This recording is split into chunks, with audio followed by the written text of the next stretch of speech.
news that Kaitlyn Clark is out with a groin injury.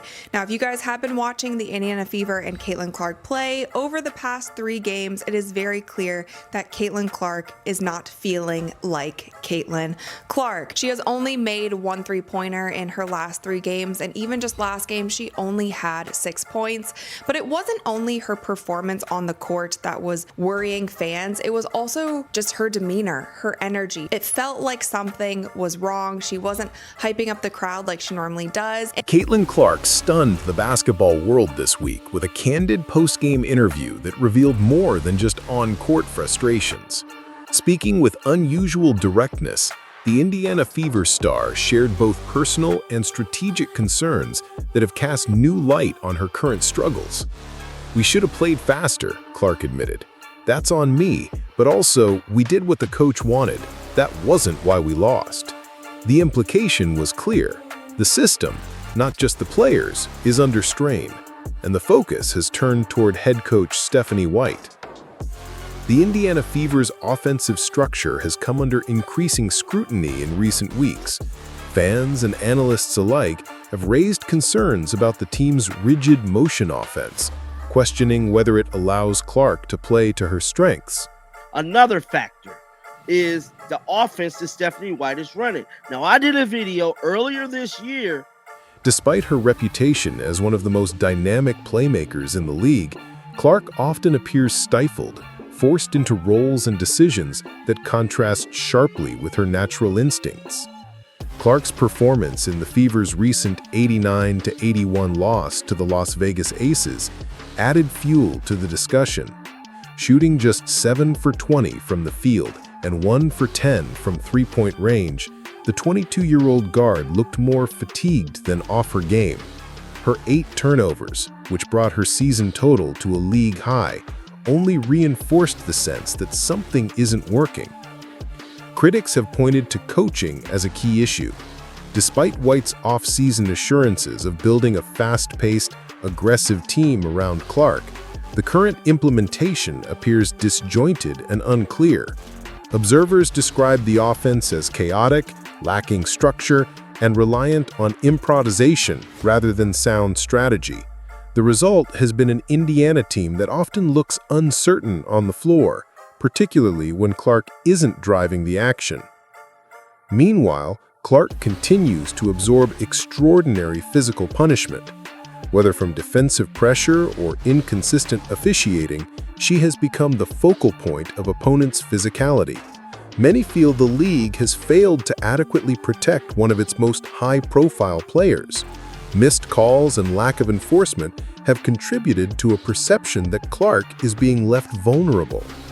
"She's picked up full court more than any player in the league. She's blitzed constantly. There's contact on nearly every possession," said one analyst, "and yet the whistles don't come." The toll is evident. Clark appears physically and emotionally drained. Her body language, once animated and intense, has become subdued. On the court, she hesitates. Off the court, she's guarded. For someone who entered the league with historic expectations, the current atmosphere is beginning to look unsustainable. The situation has broader implications. Clark is widely viewed as a transformative figure for the WNBA, bringing increased viewership, ticket sales, and national attention. But that promise is now in jeopardy. If the league and her team fail to adapt, they risk not only her development, but also their own credibility. Further complicating matters is the rising tension between Clark and her coaching staff. White's in-game decisions, including playing Clark off-ball for significant stretches, have raised eyebrows. Critics argue this approach underutilizes Clark's skill set, stifling both her creativity and effectiveness. "It's like asking Steph Curry to stand in the corner. You're not maximizing what she brings," one former coach remarked. Clark's supporters also note the apparent lack of support from teammates during difficult stretches. In several games, she has appeared isolated, both tactically and emotionally, as frustration mounts on the court. Adding to the strain are the comments from figures like Jenna Arima, whose recent remarks about Clark's demeanor were widely perceived as dismissive. That's emotion you show when you lose a championship, Arima said, questioning Clark's visible disappointment after a regular season loss. The critique struck many as unnecessarily harsh and highlighted what some see as a broader unwillingness to offer Clark empathy amid increasing pressure. Inside the locker room, morale appears shaky. Reports suggest a disconnect between coaching and players, with some veterans questioning the direction of the team. Younger players, meanwhile, have struggled to establish rhythm in an offense that feels experimental rather than consistent. Clark's recent form is the result of more than just missed shots. Her statistical dip, particularly in three-point shooting and turnovers, is reflective of a deeper discomfort. Analysts note that the team's pace, spacing, and communication all contribute to an environment that hampers her ability to lead. Fans have begun to voice their frustrations, calling for change.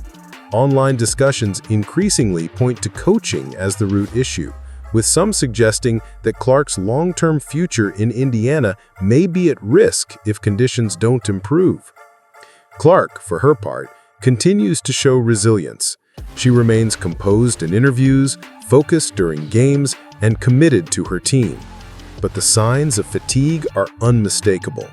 The pressure of high expectations, physical toll, and strategic misalignment are converging in a way that could impact her career trajectory. The WNBA now finds itself at a crossroads. Will it adjust to nurture its rising star, or continue on a path that risks diminishing her impact? For Indiana, the urgency is even greater. With a generational talent on their roster, the opportunity to build something special is real, but so is the danger of squandering it. As Clark's every move continues to dominate headlines and highlight reels, the responsibility falls on the Fever and the league to create a framework where she can thrive, not just as a scorer or a seller of jerseys, but as a player, a leader, and the future of the sport. Because if current trends continue, the story of Kaitlyn Clark won't be one of ascension.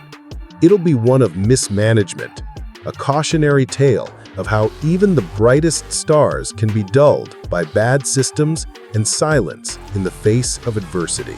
Her message is clear. The system isn't working. And if that doesn't change, the WNBA may lose more than just a few games. It may lose the player who was supposed to define its next era. There are signs that the conversation is already shifting.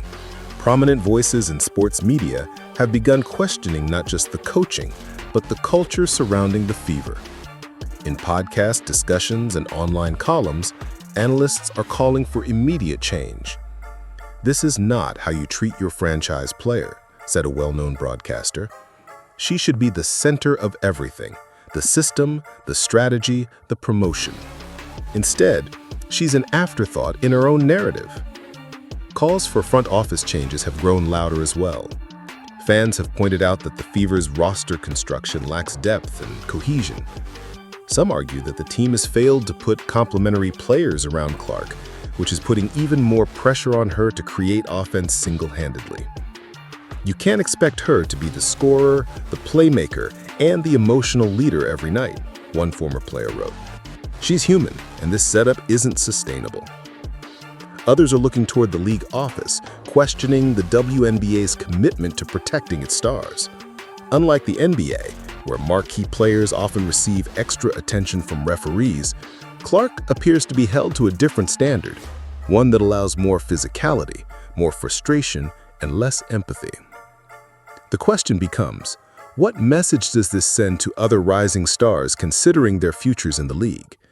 If Kaitlyn Clark, with all her talent and visibility, can be treated this way, what hope is there for the next wave? A generational player deserves a generational plan. And right now, Indiana appears to be improvising. That lack of preparation shows.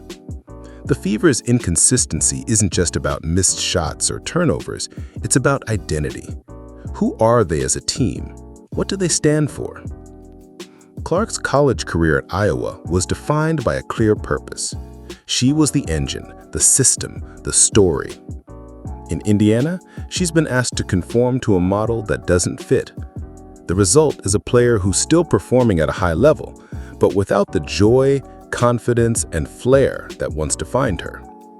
In sports, talent can only take you so far.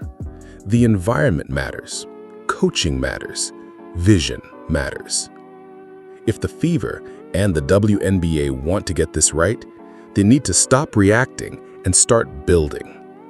Build around her strengths, build with intention, build with urgency. Because Kaitlyn Clark isn't just the future, she's the now. And the clock is ticking. Until then, the league will continue to walk a fine line between growth and regression, potential and disappointment. What they do next will determine not just the course of Clark's career, but perhaps the very legacy of this new era in women's basketball. The WNBA now finds itself at a crossroads. Will it adjust to nurture its rising star, or continue on a path that risks diminishing her impact? For Indiana, the urgency is even greater. With the generational talent on their roster, the opportunity to build something special is real, but so is the danger of squandering it. As Clark's every move continues to dominate headlines and highlight reels, the responsibility falls on the Fever and the league to create a framework where she can thrive. Not just as a scorer or a seller of jerseys, but as a player, a leader, and the future of the sport. Because if current trends continue, the story of Kaitlyn Clark won't be one of ascension. It'll be one of mismanagement, a cautionary tale of how even the brightest stars can be dulled by bad systems and silence in the face of adversity. Her message is clear. The system isn't working. And if that doesn't change, the WNBA may lose more than just a few games. It may lose the player who was supposed to define its next era.